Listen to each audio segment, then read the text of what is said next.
अयोध्या में स्थित श्री राम जन्मभूमि मंदिर में श्रद्धालु की भारी भीड़ देखने को मिली, जहां भक्तों ने पूरे श्रद्धा और उत्साह के साथ रामकोट परिक्रमा की।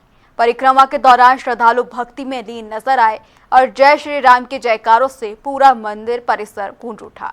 भक्तों ने विधि विधान से पूजा अर्चना कर भगवान राम का आशीर्वाद लिया और सुख समृद्धि की कामना की। मंदिर प्रशासन द्वारा श्रद्धालुओं की सुविधा और सुरक्षा के लिए विशेष इंतजाम किए गए थे, जिससे दर्शन और परिक्रमा सुचारू रूप से संपन्न हो सका। पूरे क्षेत्र में आध्यात्मिक माहौल और धार्मिक उत्साह देखने को मिला। परिक्रमा लमसम 1 वर्ष हो चुका है। भगवान राम के प्राण प्रतिष्ठा के बाद अयोध्या में भगवान राम की प्राण प्रतिष्ठा के बाद राम जन्मभूमि तीर्थ ट्रस्ट के सदस्य अनिल मिश्रा जी के नेतृत्व में ये परिक्रमा शुरुआत किया गया है। सभी राम भक्तों और राम जन्मभूमि तीर्थ ट्रस्ट और जितने भी पदाधिकारी हैं, इन्होंने कहा कि राम जन्मभूमि का प्राण प्रतिष्ठा के बाद एक रामकोट की परिक्रमा नित्य किया जाए।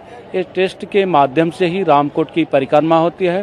परिक्रमा जैसे 5 कोसी परिक्रमा, रामकोट की परिक्रमा, 5 कोसी परिक्रमा, 14 कोसी परिक्रमा, 84 कोसी परिक्रमा सभी एक है, सभी के कोस की अंतर है। जैसे ये रामकोट की परिक्रमा 3.5 किलोमीटर है, 5 कोसी परिक्रमा है, 14 कोसी है, 84 कोसी पर।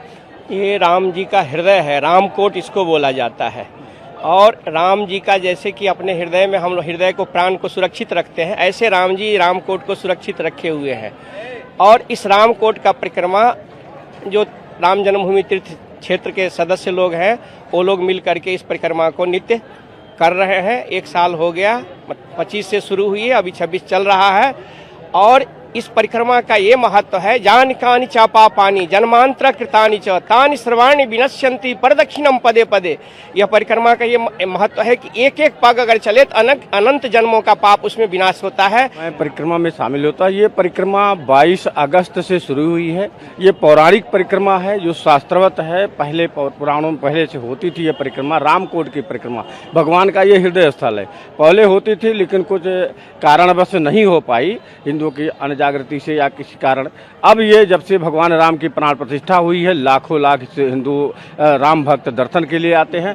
इसलिए ये परिक्रमा ट्रस्ट के अनिल मिश्रा जी के द्वारा शुरू की गई है। हम लोग धर्म जागरण से हैं, RP पांडे वैद्य जी अधिवक्ता हैं, तो हमको जिम्मेदारी दी गई है ध्वज की। ध्वज लेकर के हम लोग चलते हैं। सुबह 5:30 बजे से राम जन्मभूमि के मुख्य गेट से सीताराम का जप करते हुए फिर हनुमान चालीसा शुरू होती है। हनुमान चालीसा जब पूर्ण होती है उसके बाद ये परिक्रमा बृहस्पति कुंड होते हुए, गोकुल भवन होते हुए, बजरंग भवन होते हुए, वशिष्ठ कुंड होते हुए, विभीषण कुंड होते हुए, असरफी भवन चौराहा, उसके बाद फिर सिंगारहाट बैरियर पहुंचती है। वहाँ फिर से हनुमान चालीसा संपुटित की जाती है। हनुमान चालीसा शुरू होता है, वो यहाँ मुख्य गेट तक आती है।